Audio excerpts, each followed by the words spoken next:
Hadirin sidang Jumat yang dimuliakan Allah, di tahun yang secara perhitungan peredaran benda langit disebut sebagai tahun Syamsiyah, karena peredarannya berdasarkan syams itu adalah matahari. Sebetulnya tidak tepat juga disebut tahun Masehi, yang betul adalah tahun bongso matahari, karena kan berdasarkan peredaran matahari. Kalau dalam tahun Hijriyah itu tahun Qomariyah, berdasarkan kepada peredaran bulan. Tidak masalah, yang penting kita gunakan itu sebagai penanda bahwa kita itu sudah berusia bertambah dan semakin mendekati kepada pintu akhir kehidupan kita. Di awal tahun yang baru ini, saya ingin mengajak kepada para bapak, para hadirin sekalian, untuk merefleksikan sebuah ayat dan juga merefleksikan Asmaul Husna yang kadangkala saya melihatnya kita kurang memiliki pemahaman yang komprehensif terhadap Asmaul Husna tersebut dan terhadap ayat tersebut. Padahal ayat tersebut akan menjadi ayat yang menjadi obat segala masalah kehidupan kita, segala kekecewaan, penderitaan dalam hidup, yang salah satu faktor yang paling dominannya adalah dikarenakan kita hidup bermasyarakat. Ada ayat yang menarik, sering dibaca oleh para imam, sering juga diwiridkan setelah sholat. A'udzubillahi minasyaitonirrajim. Bismillahirrahmanirrahim. Qulillahumma malikal mulki tu'til mulka man tasha wa tanzi'ul mulka mimman tasha wa tu'izzu man tasha wa tudhillu man tasha biyadikal khair innaka ala kulli syai'in qadir.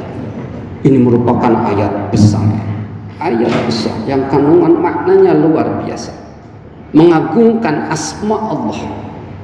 Mari kita lihat artinya. Qul, katakanlah oleh engkau wahai Muhammad, ini khitabnya kepada Nabi Muhammad. Allahumma, wahai Allah, malikal mulki, zat yang menjadi raja semua kerajaan, zat yang menjadi malik semua malik, menjadi pemimpin semua pemimpin. Tu'til mulka man tasya, engkaulah yang memberikan kerajaan, kekuasaan, power kepada orang-orang yang engkau kehendaki.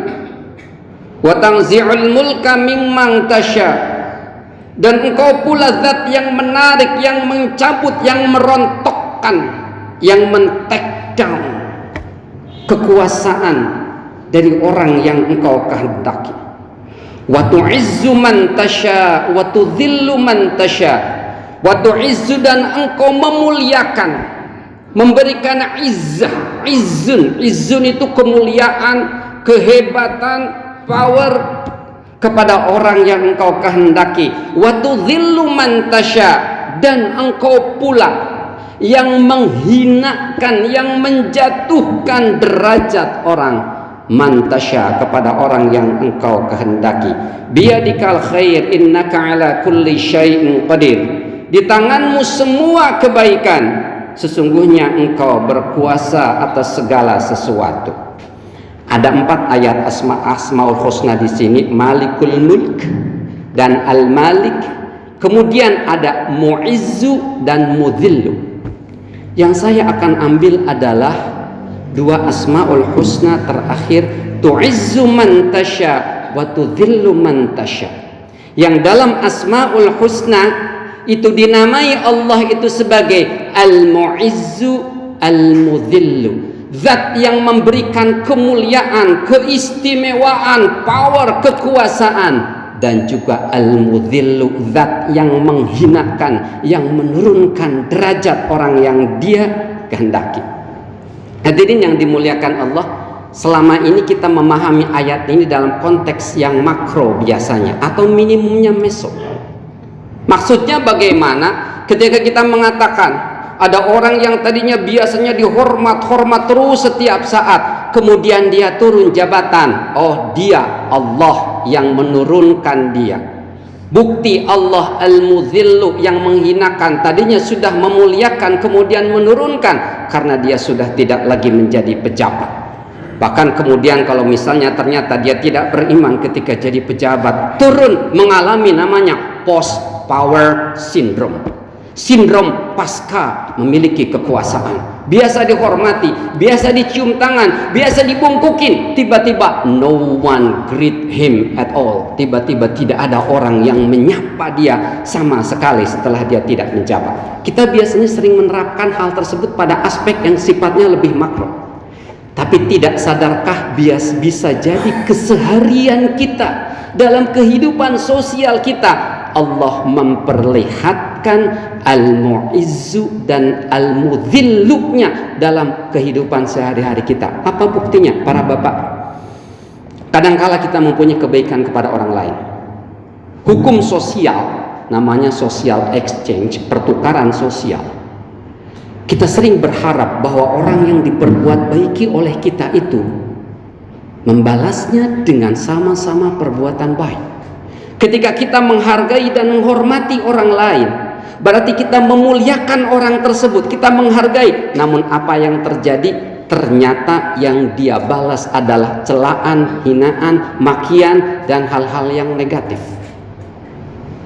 Berikutnya, ketika kita memegang sebuah posisi jabatan, kita memiliki power, seorang dosen dihargai oleh mahasiswanya karena mahasiswa takut kepada dosen. Tapi kemudian ada momen-momen di mana ternyata dalam keseharian kita mengalami sesuatu yang tidak nyaman dan tidak enak. Ternyata kok kita tidak dihormati oleh dia. Ternyata orang yang sudah kita berbuat baik sebaik mungkin, kayak anak istri kita, kok ternyata malah dia memaki, memarahi, bahkan membentak orang tuanya. Sebetulnya itulah aplikasinya Allah, Zat al-mu'izzu al-mudhillu. Tidak ada orang yang sepenuhnya dalam hidup di dunia akan merasakan enak terus, dihormati terus, meskipun dia berbuat baik kepada orang lain. Pasti suatu saat dia akan mengalami sesuatu yang dia merasa tidak nyaman, karena bawahannya yang mungkin sudah dia bantu ternyata berbaliknya negatif kepada kita. Ternyata istri yang kita perjuangkan, setiap hari kita mencari nafkah capek, kita pulang malah kita dimaki-maki dan dimarah-marahi.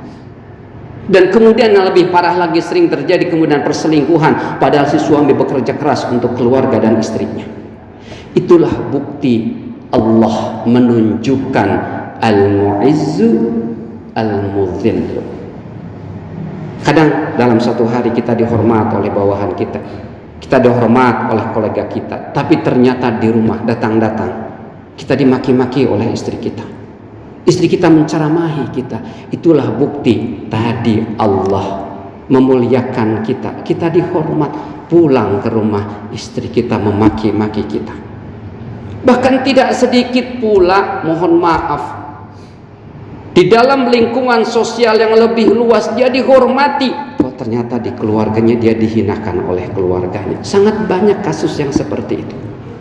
Maka sekali lagi, ketika itu terjadi kekecewaan yang kita alami dari makhluk kita, ingatlah, itulah Allah, tu'izzu man tasya wa tudhillu man tasya biyadikal khair innaka ala kulli syai'in qadir. So, apa terus outputnya kalau kita sudah ingat begitu? Hilang insya Allah kekecewaan kita.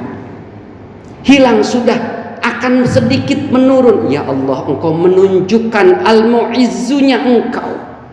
Benar, al-mu'izzunya Engkau itu aktif, efektif kepada hamba, yang hamba ini hanyalah makhluk yang hina di hadapanmu. Hamba terima sebagai pertontonan dan demonstrasi dari kegagahan dan kekuasaanmu. Hamba terima ya Allah. Insya Allah kekecewaan itu akan menurun dengan drastis. Dan yang harus lebih untuk kita mengobati kekecewaan kita adalah starting point kebaikan yang kita lakukan kepada siapapun, kepada keluarga kita, kepada istri kita, kepada anak-anak kita, kepada tetangga kita, kepada kolega kita, kepada atasan kita, kepada bawahan kita. Starting pointnya adalah ibtigha mardatillah, hanya mencari keridhaan Allah, sehingga ketika orang-orang yang kita perbaiki, orang-orang yang kita perbuati baik itu membalasnya dengan tidak baik, tidak akan begitu kecewa. Toh yang saya maksud bukan dia, bukan makhluk, bukan penghargaan. Yang saya tuju hanyalah ridha Allah subhanahu wa ta'ala. Saya hormat kepada atasan saya menghargai teman kolega saya